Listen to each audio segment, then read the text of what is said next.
جیسے ہی تیسرا دن آتا ہے تمہاری قبر کی زندگی کا، جب 3 دن گزرتے ہیں تمہاری ناک کے ذریعے سے پیٹ کی چیزیں باہر آنے لگتی ہیں، ناک اور منہ سے نکلنے لگتی ہیں، اور 40 دن تو بہت دور کی بات ہے۔ جسموں کا خیال کرتے ہو؟ میں تمہیں بتاتا ہوں اس جسم کی حیثیت کیا ہے۔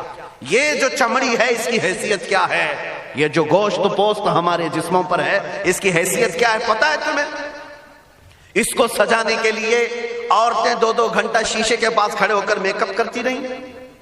اب عورتوں کی طرف سے یہ میک اپ، لالی پاؤڈر اور کنگھیاں بالوں کو سجاتے رہے، اور تم اپنی باڈی کو بناتے رہے جیم میں جا کر کے۔ اب اس جسم کی حیثیت سنو، جس دن روح نکلی تمہارے جسم سے اور جب جنازہ لے جایا گیا، قبر میں تمہارے سب سے عزیز لوگ رکھ کر کے آتے ہیں، تختیاں قبر کی بند کر کے آتے ہیں، اتنی چھوٹی قبر کہ کروٹ لینے کی بھی جگہ نہیں ہوتی، ہاتھ پھیلانے کی بھی جگہ نہیں ہوتی۔ آج اپنے پلنگ پر سو کر کے دیکھو، کسی کا ہاتھ ٹچ ہو رہا ہے تو نیند نہیں آتی، لیکن قبر میں اتنی تاریک جگہ پر، چھوٹی سی جگہ پر، تنگ جگہ پر چھوڑ دیا جاتا ہے کہ مردہ کروٹ بھی نہیں لے پاتا، پھر پلس اس کو اوپر سے نیچے سے پیٹ سے باندھ کر کے رکھ دیا جاتا ہے۔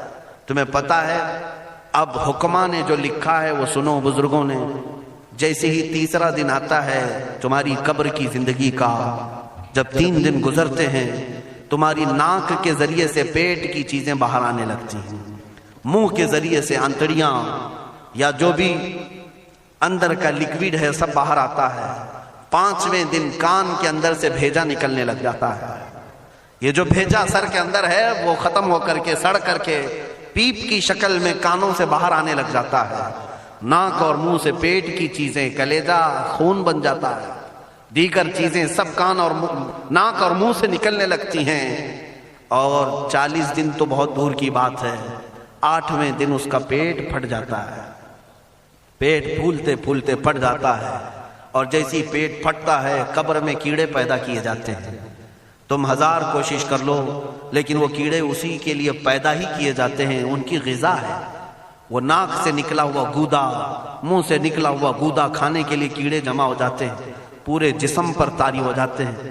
پیٹ جب پھٹ جاتا ہے تو اتنی شدید تعفن والی بو آتی ہے کہ قبریں بند ہوتی ہیں، ورنہ کئی لوگ صرف بو سے بیمار ہو جاتے ہیں، کئی لوگ۔ اور یہی ہمارے جسم کی حیثیت ہے، یہی ہمارے جسم کی حقیقت ہے۔ اور چند دن گزر جاتے ہیں کہ اس کی آنکھوں کی پتلیاں لٹک کر کے باہر نکلتی ہیں، اس کی آنکھوں کی پتلیاں باہر آ جاتی ہیں اور گڑے پڑ جاتے ہیں۔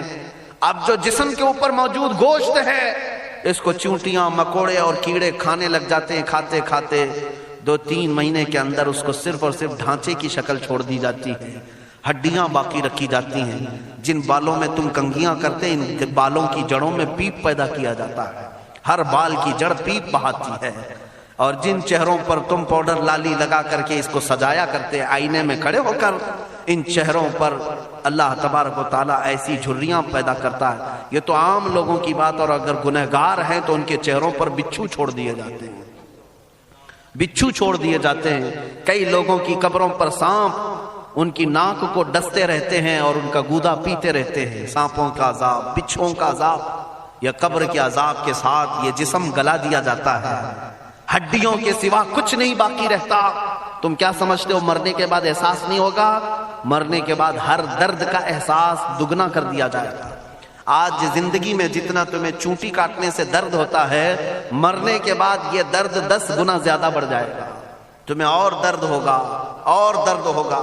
یہی جسم جو کیڑوں کی غذا بن گیا، کفن ختم ہو گیا، ہمارے جسم میں پیٹ کا گودا باہر آ گیا، آنکھوں سے کانوں سے ساری چیزیں لکوڈ ختم کر دی گئی، بھیجا کانوں سے بہ کر کے نکل آیا، بچا کیا ہمارے پاس؟ جس جسم کو ہم سجاتے رہے، سنوارتے رہے، اس پر ہزاروں پیسے بہاتے رہے، یہ جسم 40 دن کے اندر کیڑوں کی غذا بن گیا، سب ختم ہو گیا۔ میرے عزیزو، ہر انسان کے جسم کے ساتھ قبر یہی کرتی ہے، قبر دباتی الگ ہے، کیڑوں کا عذاب الگ ہے، بچھوؤں کا عذاب الگ ہے، لیکن یہ سب کے لیے احکام نہیں۔ کچھ وہ بھی جنازے ہیں جب یہاں سے جاتے ہیں تو ہزاروں کی آنکھوں میں آنسو چھوڑ کر جاتے ہیں، ہزاروں کی دلوں کی دھڑکن بن کر کے جاتے ہیں۔ ان کے جنازے جب جاتے ہیں تو اللہ کے ملائکہ بھی، فرشتے بھی ان کے جنازے کو اٹھانے کے لیے زمین پر آتے ہیں۔ یہ کون لوگ ہیں؟ جو اپنے سینوں میں عشق مصطفیٰ کی شمع روشن کیے ہوئے تھے.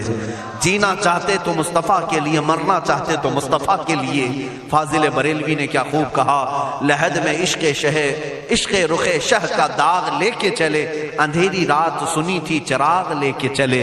جب قبر میں جاتا ہے ایک عاشق رسول، اسے رکھا جاتا ہے، کفن اس کا بھی ہے، جسم اس کا بھی ہے، لیکن فرشتوں سے بھی کہا جاتا ہے اسے آہستہ سے جگانا، محمد عربی کا غلام ہے، رسول پاک کا وفادار ہے. اور کیڑوں کا اس کے جسم کو کھانا تو دور کی بات، فرمایا گیا قیامت تک اس کے کفن کو بھی میلا ہونے نہیں دیا جاتا. نہ تمہاری آنکھ سے، نہ تمہارے ناک سے، نہ تمہارے چہرے سے کوئی گودا باہر آتا ہے، کچھ نہیں میرے عزیزو. جسم تر و تازہ سلامت رکھا جاتا ہے. 1000 سال کیا 10,000 سال گزر جائیں، حوادث زمانہ بھی آئیں، لیکن اس کی قبر میں اس کا جسم سلامت رکھا جاتا ہے. اب تمہارے ہاتھ میں فیصلہ ہے کون سا جسم بنانا چاہتے ہو، وہ جو کیڑوں کی غذا بن جائے، یا وہ جس پر فرشتے بھی اتر کر سلام بھیجیں. میں نے خود میرے مرشد گرامی کے جنازے میں حاضری تھی. حضور تاج الشریعہ بدر الطریقہ رحمت اللہ تعالی علیہ، جس مرد قلندر نے اپنی پوری زندگی عشق مصطفیٰ میں گزاری. آج تم نعرے لگاتے ہو تاج الشریعہ تاج الشریعہ، ان کے شب و روز دیکھے تھے کبھی؟ ان کی صبح اور شامیں دیکھی تھی کبھی؟ بہت پیر ہوں گے جو باہر پیر ہوں گے، اندر پیر ہوں گے، لیکن تاج الشریعہ کو میں نے اندر بھی دیکھا ہے، باہر بھی دیکھا ہے. آنکھیں بند بھی ہوتی، آنکھوں سے اگر کوئی چیز نظر بھی نہیں آ رہی ہوتی، تب بھی اتنا خیال ہوتا کہ کہیں سطر تو نہ کھل گیا ہو، کہیں پائجامہ اوپر تو نہیں ہو گیا ہو. سونے کے حالت کی بات کر رہا ہوں، کوئی نہ ہو تب بھی یہ خیال باقی رہتا. کون سا ایسا دن گزرتا جب وہ دلائل الخیرات نہیں پڑھ رہے ہوتے، قصیدہ بردہ شریف نہ پڑھ رہے ہوتے. ہزاروں سفر کی مصروفیات کے باوجود حضور پاک کی محبت کے نغمات میں کوئی کمی نہیں آئی. لیکن میں آج آپ کو ایک بات بتا دوں، جب انتقال ہوا وہ جمعہ کی شام تھی، اور ہمارے مردوں کو 6 گھنٹے 10 گھنٹے میں ہم کو قبرستان سپرد کرنا پڑتا ہے. 12 گھنٹے رکھ دیں تب بھی فریج منگوانا پڑ جاتا ہے، اس کے بعد قبرستان کے حوالے کر دیں. میرے مرشد گرامی کے انتقال کے بعد 48 گھنٹے رکھے گئے تھے، 48 گھنٹے رکھے گئے، اور اس کے بعد جنازے پاک کو غسل دے کر لایا گیا. یہ فقیر قادری جنازے کی گاڑی میں شریک رہا، حضرت کے قدم پکڑ کر کے میں قبر تک رہا. میں آپ کو صرف اس لیے یہ بات عرض کر رہا ہوں کہ جب گاڑی جنازے کی چلتی تھی، میں نے زندگی میں بھی حضرت کے ہاتھ پکڑ کر کے ادھر ادھر چلایا. حضرت کے ساتھ جب جانا ہوتا تو بازوؤں کو ہم تھامے ہوتے، ہم کیا چلاتے، ہمیں وہ خود چلا رہے ہوتے، لیکن یہ ہم برکت کے لیے پکڑے ہوتے. جو نرم و ملائم جسم تھا، میں نے وفات کے بعد جنازے میں کھڑا ہو کر کے دیکھا، قدموں کو پکڑ کر نہ نرمی میں کمی آئی، نہ ملائم ہونے میں کوئی کمی تھی. اور جب گاڑی آگے چلتی تھی،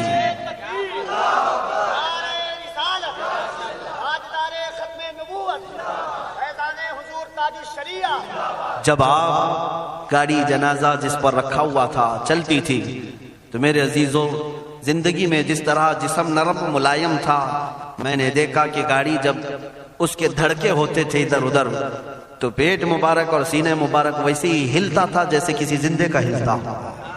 ہاتھ پر انگلی رکھے تو خون سرک جائے اور پھر اپنی جگہ پر آ جائے. یہ کوئی مبالغے کی بات نہیں کر رہا ہوں، یہ آنکھوں سے دیکھی ہوئی چیز ہے. اور قبر انور میں رکھنے کے بعد جب ان کے صاحبزادے اور داماد نکل کر کے آئے، تو تھوڑی دیر کے بعد ہم نے دیکھا کہ چہرہ خود بخود قبلے کی طرف تھا. ہم اپنے مردوں کو رکھواتے ہیں، لیکن اس عاشق رسول نے اپنا چہرہ پہلے سے قبلے کی طرف کر لیا. یہ کرامات کہیں یا زندگی کی حقیقت کہیں، حقیقی بات تو یہ ہے جو مصطفیٰ کی یاد میں جاتا ہے.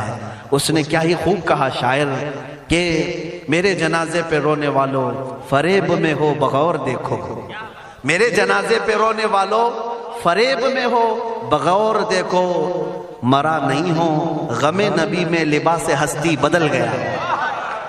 ہاں، مرا نہیں ہو غم نبی میں لباس ہستی بدل گیا ہوں. ان عاشقوں کا حال یہی ہوتا ہے کہ یہ مر بھی جاتے ہیں، انتقال کر بھی جاتے ہیں، تو بس لباس بدلتا ہے، لیکن زندگی پہلے سے اور بلند ہوتی ہے.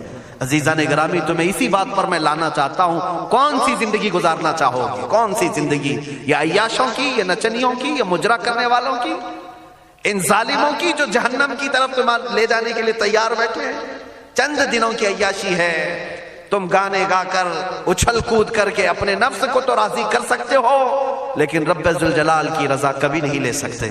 آج تم دنیا میں فلموں کی زندگی جی کر کے تھوڑی دیر کی خوشی تو حاصل کر سکتے ہو، لیکن قبر کی راحت کبھی نہیں لا سکتے، قبر کا سکون کبھی نہیں لا سکتے۔ قبر میں اگر سکون چاہیے تو صرف ہمارے سینوں کو ادھر حوالے کرنا ہوگا، مصطفیٰ کریم کے حوالے کرو۔ اب اپنی زندگی کو بدلنے کا وقت آ گیا۔ اے میرے عزیزو، ناموس رسالت کی حفاظت یہی ہے کہ حضور کے اخلاق کی پہلے حفاظت کی جائے، حضور کی سنتوں کی حفاظت کی جائے، حضور پاک کے نام پاک کی حفاظت کی جائے، ان کی تعلیمات، ان کے احادیث کی حفاظت کی جائے۔ جس طرح صحابہ اکرام نے اپنی جانیں قربان کر کے حضور کی عزت کی حفاظت کی ہے، آج وقت آیا ہے ان ظالموں کی طرف نہ دیکھنا، یہ بھونک بھونک کر کے تمہیں جگا رہے ہیں، بیدار کر رہے ہیں۔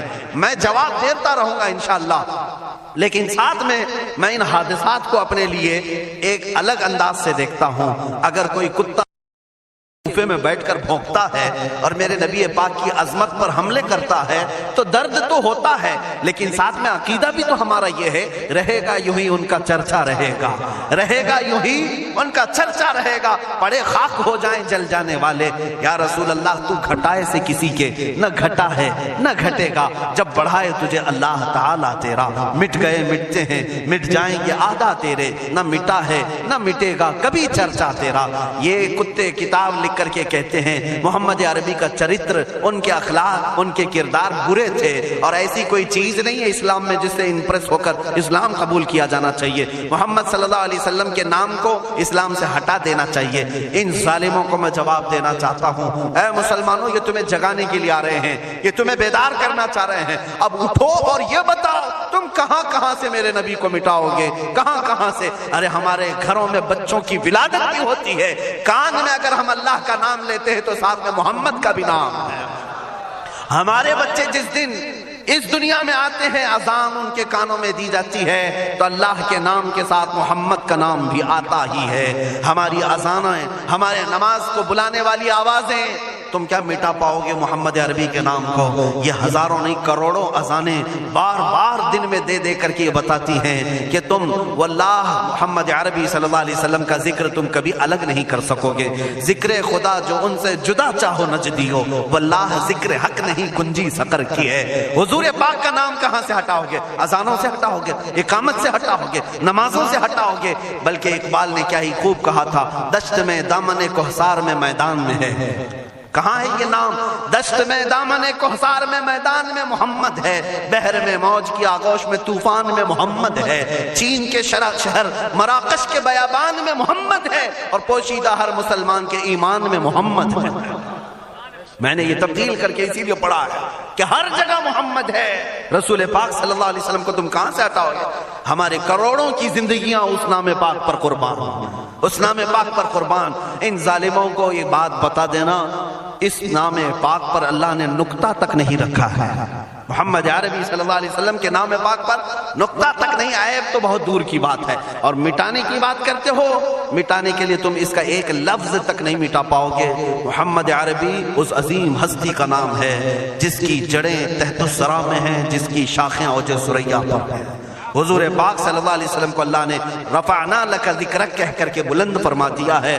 کسی کے گھٹانے سے حضور کا نام کبھی نہیں گھٹے گا۔